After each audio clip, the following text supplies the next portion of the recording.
In a class of 80 students, every student studies economics or geography or both. If 65 study economics and 50 study geography, how many students study both? That is economics and geography.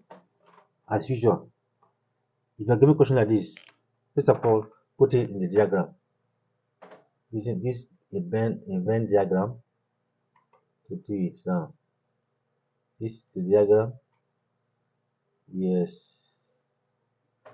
So this is the universal set. Let's this one be economics and this one be geography. Those that study both, that should be the intersection. Let's call it X. Geography, how much study geography? 65 study economics, that means 65.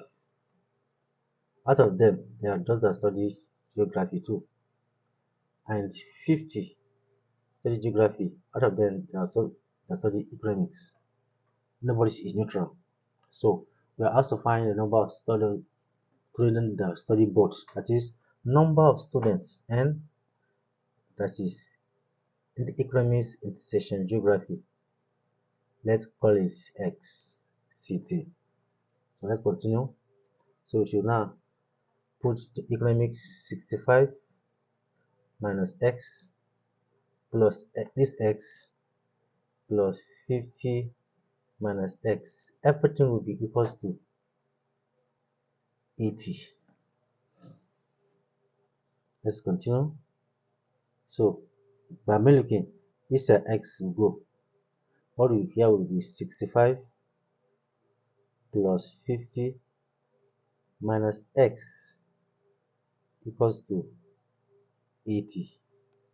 65 plus this is 115. So minus x here will be equals to 80 minus 115.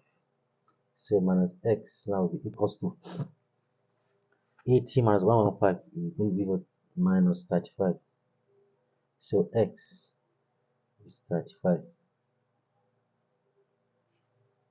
Meaning number of those students that study economics and geography is equals to x. And for now working here, our x here is 35. And that is the final answer. Thank you for your time.